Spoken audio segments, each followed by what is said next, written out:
When people think about mechanics, people think that we're just working on cool cars all day. And I get it. Does sound pretty cool. But if you want to speak about the reality, that's only 10% of the job.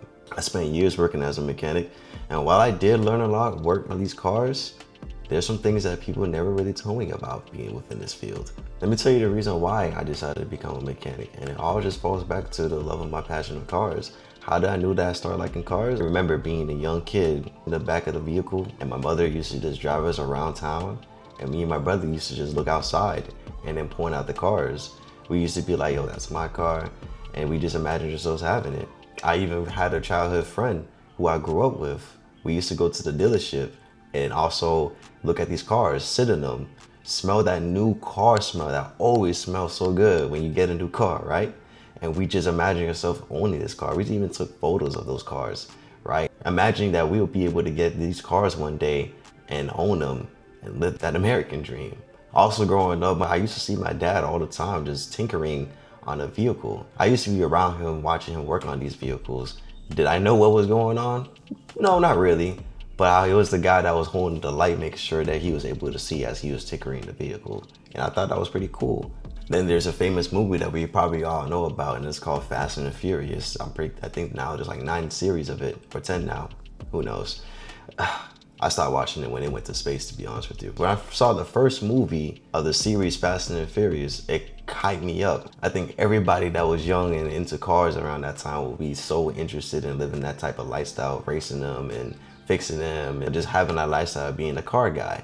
As I grew older in age, I started realizing as well that I'm also into hands-on work. I'm pretty good at using tools. I'm pretty good at being a handyman. So everything just all made sense for me to go to trade school, for me to learn more about automotive technology. And that's what I did. But now let me tell you what the job is really like. Honestly, it's greasy. You're gonna have dirty hands all the time. You are gonna get hurt. It just happens. You're gonna be sweating. If you're in an area where the weather conditions isn't great, for me, I'm in Florida, so the heat is crazy. Imagine working at a body shop where you're always constantly sweating and there's no real AC unit that's able to keep you cool. It's a challenge when it comes to the weather conditions. Your hands get beat up. I have so many cuts and bruises during the time when I was a mechanic. I don't even know how it happened, where it happened, what happened. Then you got the physical part about the job.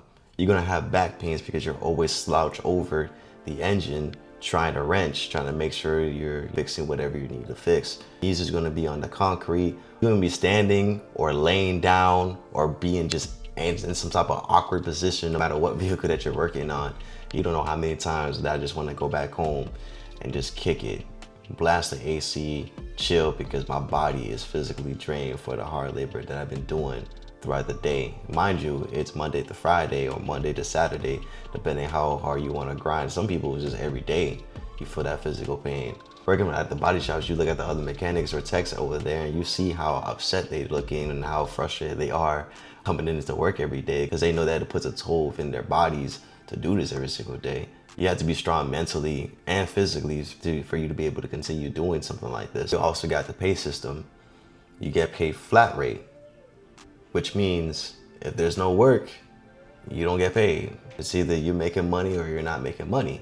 There'll be some scenarios or some seasons within the year where everybody's making money, and then there's a season within the year that everybody's not really making no money like that. And it's a real thing, especially if you have bills that you need to pay for or family that you got to take care of for you to be able to sustain the lifestyle that you're currently living in right now. And funny enough, a lot of people don't really understand this. They think they could be able to jump into doing this and think that they'll make money right off the bat. But really, it's honestly a real grind. And it really depends on how much skills and experiences that you have for you to be able to make money doing flat rate. Not only that, sometimes within the flat rate system, there's favoritism, especially if you're working at a body shop or at a dealership, and then you're working with the service advisors. The service advisors have their specific mechanics that they like to pick and choose, and those are the guys that usually get the money most, while everybody else is starving and struggling, because the service advisors are the ones who are giving them the work for them to be able to get fed. And it's not fair. Some shops have a lot of shop politics because of that situation, but it's the truth. It's a reality. It happens, right? And I believe a lot of people don't understand this at all. You also have the responsibility of the customers. At the end of the day, these customers are coming into these shops because they want their vehicles to be fixed or serviced, maintained, whatever it may be. right? So it's your responsibility to make sure that it gets done in a timely manner. There'll be situations where maybe you have a broken bolt. Now maybe you won't be able to finish it until the next following week because you just don't have that part, or because of the fact that there may be part delays, right? Parts might be in back order. So it just adds on to the day, and people are gonna get upset, people are gonna get frustrated, and people are gonna be looking at you crazy and thinking to themselves, why is it that this person hasn't finished my car yet? I need my car back as soon as possible. And then with customers, sometimes you may be able to finish a vehicle. Once you finish a vehicle and you're thinking that you did that vehicle completely 100%, you see that same customer coming back either the next day or next week talking about a different problem that came out. And you wanna know who they're gonna blame? They're gonna blame you because you were the last person who touched the car. They might be like, yo, I fixed my car for this specific problem and now you're coming back for another different problem. What did you do to my car? They automatically blame you because you are the last one that touched the vehicle. The customer will give you pressure as a part of the job. You have no choice but to just work around that pressure. There'll be times where I'll be working at the engine bay and I have a customer standing right outside of the garage looking at me and watching every little thing that I do as I'm servicing their vehicle. They even stop you and even ask you questions. I hate when they ask me questions while I'm working, but it's just them not knowing what's going on with their vehicle, and they just have full trust that you'll be able to get the job done. Expensive tools. Tool costs can run you up heavily in this field. So you have to financially be prepared to buy tools. Shops doesn't necessarily provide you tools like that. Dealerships doesn't really provide you tools like that. Everything is out of your own pocket that you need to go ahead and invest in to have your tool set prepared.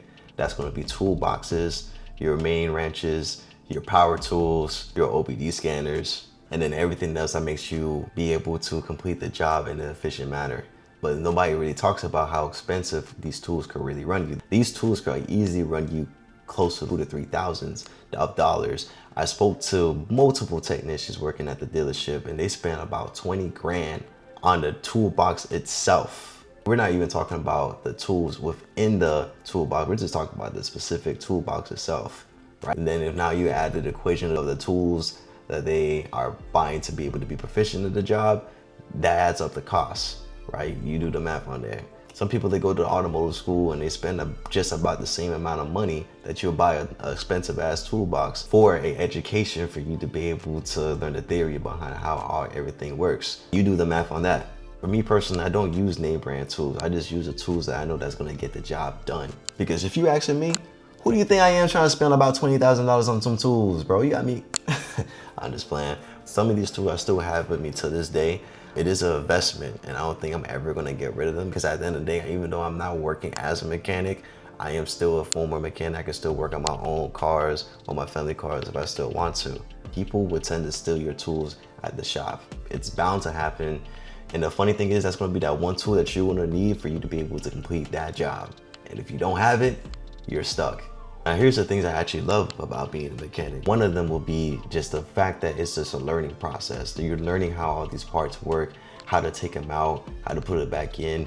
It's cool to be able to learn the process of how the suspension systems work, how the engine system work, how the cooling system work, how the AC system work, so on and so forth. It's really cool to go through that process of learning how a car works in general. If you're the type of person that likes to critically think and solve problems, being a mechanic is also a good route to go ahead and do that. Funny enough, that even translates even being outside of being a mechanic. Friends and family that's always going to ask you advice for what to do with their vehicles, or if you could possibly fix their vehicles for them. There's no satisfaction in knowing that you were the one who fixed that vehicle. I can't tell you how many times I pat myself in the back knowing that I fixed somebody's vehicle, fixed my own personal vehicle, and just having that sense of knowledge to be able to just do that. It's one of those lifetime skills to know that you'll be able to take with you no matter where you go.